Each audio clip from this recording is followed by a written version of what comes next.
कैसे हमारा 90% minimum subscription करवा देता है।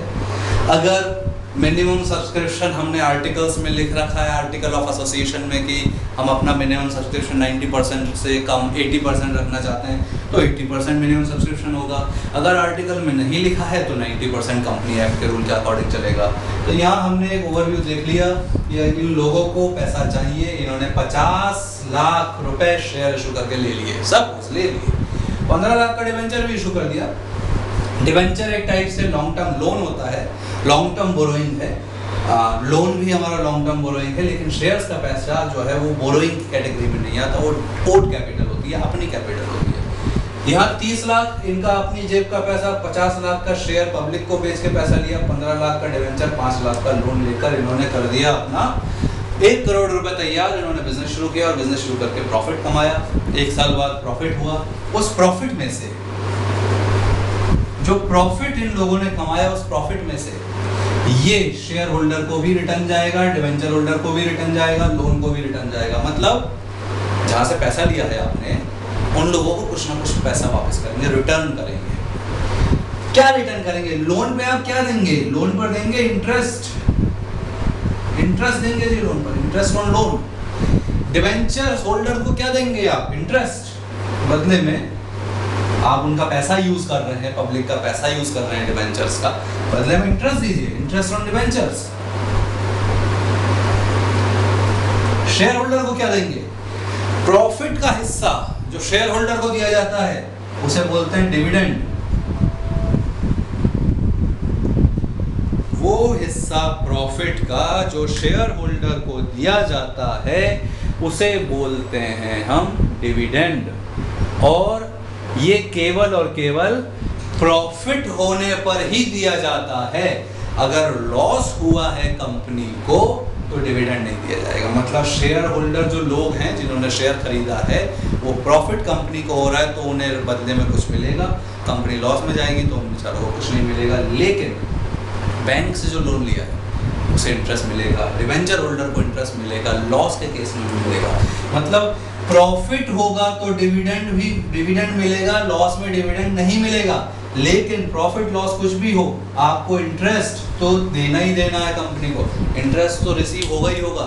इसीलिए डिवेंचर होल्डर और जो लोन है इनके लिए ये रिस्क कम होता है, मतलब लेस रिस्क, नो रिस्क होता है, रिस्क नहीं होता डिवेंचर होल्डर के लिए, उन्हें तो रिटर्न मिलना ही मिलना है। शेयर होल्डर के लिए रिस्क होता है कि नुकसान हो गया तो उसे कुछ नहीं मिलना, पैसा नीचे आ जाएगा, शेयर का प्राइस नीचे आ जाएगा, मार्केट प्राइस, पैसा डूब सकता है। शेयर होल्डर के लिए रिस्क है, रिस्क ज़्यादा है यहाँ पे, शेयर्स के लिए रिस्क ज़्यादा है तो डिविडेंड भी ज़्यादा होता है, रिस्क ज़्यादा है तो डिविडेंड भी ज़्यादा मिलता है।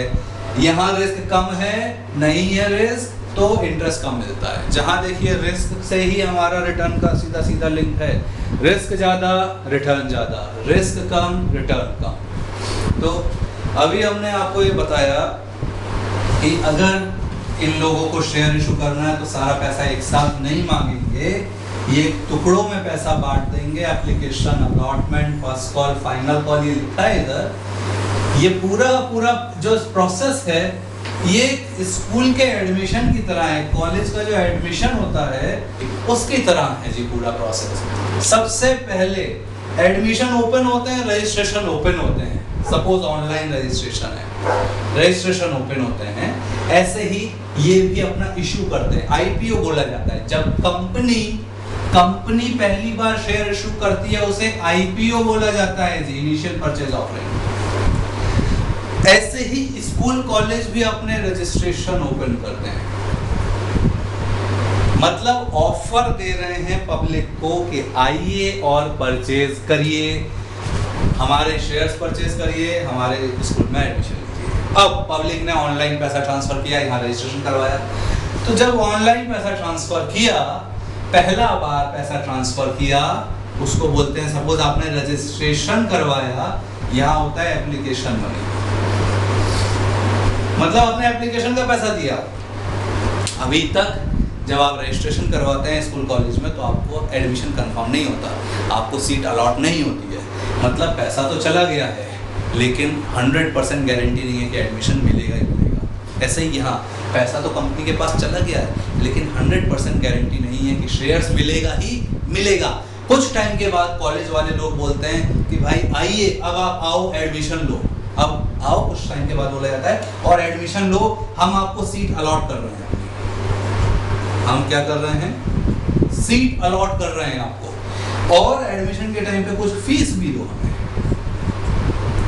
कुछ फीस लेकर आओ, एडमिशन लो और सीट अलॉट हो जाएगी। ऐसे ही यहाँ शेयर अलॉटमेंट होता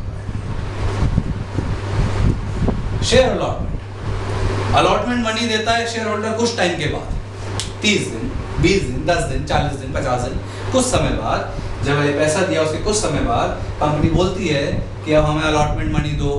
अलॉटमेंट मनी जब दोगे तो हम आपको शेयर अलॉट करेंगे। ऐसे ही हाँ, जब आप फीस दोगे तो हम आपको एडमिशन देंगे, सीट अलॉट करेंगे। Same process, same. उसके बाद जो फीस अगर बची है तो उसको अलग अलग कॉल्स में मांगा जाता है, कॉल करी जाती है फीस के लिए कि भैया अब आप एक सेमेस्टर की फीस दे दीजिए, दूसरे सेमेस्टर की फीस दे दीजिए, एग्जाम फीस है वो दे दीजिए, जो भी कुछ है। ऐसे ही यहाँ पर भी जो पैसा बचा है उसे कॉल करी जाती है कि भाई आप फर्स्ट कॉल दे दीजिए, आप फाइनल कॉल दे दीजिए। शेयर्स तो आपके नाम पर रजिस्टर हो चुका है ना अलॉटमेंट के टाइम पे, सीट तो आपको मिल चुकी है ना यहाँ एडमिशन के टाइम पे। उसके बाद जो पैसा दे रहे हैं दैट इज कॉल मनी। पहला पैसा जो दिया उसमें आपका शेयर नहीं हुआ, उसमें केवल आपने पैसा दिया है, एक टाइप से रजिस्ट्रेशन हुआ है। दूसरा जो पैसा दिया अलॉटमेंट, उस टाइम पे आपको शेयर मिला है। जब अलॉटमेंट मनी दिया, आपको शेयर मिला, तो वहाँ एक सर्टिफिकेट आपके अकाउंट में आता है, ऑनलाइन ट्रेडिंग होती है, सब अकाउंट में आता है, उसे बोलते हैं शेयर सर्टिफिकेट। शेयर सर्टिफिकेट आपके पास आता है और आपका नाम कंपनी के रजिस्टर में चढ़ा दिया जाता है कि भाई अतुल ने शेयर खरीदा तो अतुल का नाम चढ़ गया, राकेश ने शेयर खरीदा, राकेश का नाम चढ़ गया कंपनी के रजिस्टर में। जब फर्स्ट कॉल फाइनल कॉल मांग ली जाती है, इसके बाद में शेयर सर्टिफिकेट आपसे वापस ले लेते हैं, आपको देते हैं शेयर वारंट। शेयर वारंट का मतलब you are the sole owner of the share. उसके बाद आप चाहें तो शेयर सेल कर सकते हैं, लेकिन जब तक शेयर वारंट आपको नहीं मिला तब तक आप शेयर सेल नहीं कर सकते। आप केवल एक रजिस्टर्ड ओनर हैं, आपका नाम रजिस्टर में शामिल है। शेयर वारंट मिलने के बाद आपसे शेयर सर्टिफिकेट ले लिया जाएगा, वारंट आपको मिल जाएगा और उसके बाद में आपका नाम भी कंपनी के रजिस्टर से हटा दिया जाएगा और आप चाहें तो आप वो शेयर मार्केट में कहीं भी दोबारा किसी और पर्सन को बेच सकते हैं। पर फाइनल कॉल से पहले, मतलब जब तक सारा कॉल नहीं दिया, सारा पैसा नहीं दिया कंपनी को, उससे पहले आप शेयर को रीसेल नहीं कर सकते मार्केट में, आप ओनर नहीं हैं शेयर के।